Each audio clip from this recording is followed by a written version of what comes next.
Hello, Davy सुचितामध्ये welcome.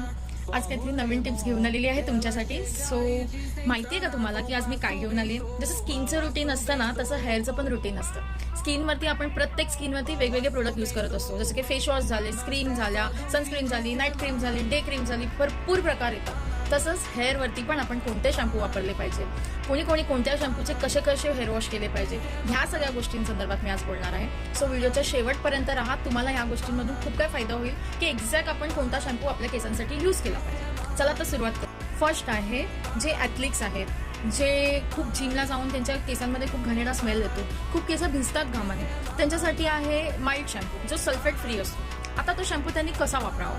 त्यांनी daily बेसवरती वापरला तरी चालेल, कारण की त्याच्यामध्ये माइन कंटेन आहे, स्काल्प प्रोटेक्शन राहतं सल्फेट फ्री असल्यामुळे. सो त्यांनी रोज वापरला तरी हरकत नाही. सेकंड आहे जे की सॉफ्ट कल्स म्हणा किंवा टाईट कल्स म्हणा किंवा एकदम नॅचरल कल्स असतात ते सुद्धा. आता त्यांनी कोणते शॅम्पू यूज करावे? त्यांनी शिशा बटरवाले, कोको बटरवाले आणि सल्फेट फ्री असणं खूप गरजेचं आहे, का तर स्काल्पला प्रोटेक्शन मिळतं. सो त्यांनी सुद्धा हे हप्त्यातून 3 वेळा किंवा 4 वेळा यूज करावं, किंवा अल्टरनेट म्हणजे 2 दिवसाआड त्यांनी यूज केलं तरी चालेल, जेणेकरून त्यांच्या स्काल्पमध्ये इचीनेस येणार नाही, ड्रायनेस येणार नाही आणि हेअर खूप छान हेल्दी, सॉफ्ट, शायनी राहतील. थर्ड आहे जे माझ्यासारखे असे स्ट्रेट लुकवाले जे आहेत किंवा त्यांनी काय ट्रीटमेंट केलेली आहे किंवा नॅचरली स्ट्रेट आहेत, त्यांनी माइल्ड शॅम्पू यूज करा.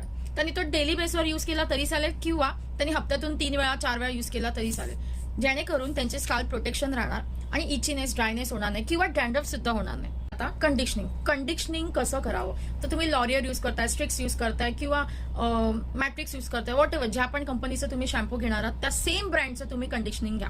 आता कंडिशनिंग वापरायचं कसं आहे? कंडिशनर हा स्काल्पला लागत नाही. कंडिशनर तुम्हाला हा फक्त हेअरला खालच्या मुळांना लावायचा असतो. तुमच्या रूट्सला जर तुम्ही कंडिशनिंग करणार तर तुमच्या रूट्समध्ये डॅन्ड्रफ होण्याची शक्यता असू शकते. सो कंडिशनर करताना तुम्ही असं एक वेव्स घेऊन तुम्ही ह्याला असं डॅप करत करत चांगलं मर्ज करायचं केसामध्ये. जसे आपण सलूनमध्ये जाऊन जसं स्पा करतो, स्पाची क्रीम ते लोक कशी यूज करतात, असं लावून असं चांगलं असं मॉइश्चर करून असं व्यवस्थित आतमध्ये इन्सर्ट करून त्या पद्धतीने तुम्ही कंडिशनर लावायचं. कंडिशनर लावून झाल्यानंतर तुम्ही एक 5 मिनिटं होल्ड करायचंय. तोपर्यंत तुम्ही तुमची बाकीचा प्रोग्राम करू शकता, आंघोळीचा जो काय असेल तो. त्याच्यानंतर तुम्ही हेअर वॉश करताना पूर्ण केसाला वन साइड किंवा पाठी असं घेऊन किंवा पुढे घेऊन पुन्हा असं पाणी ओतून ते व्यवस्थित छान असं डॅप करून छान असं पाणी आणि कंडिशनरची क्रीम काढून घ्यायची आणि मग प्रॉपर अशी एक आंघोळ छान करून घ्यायची.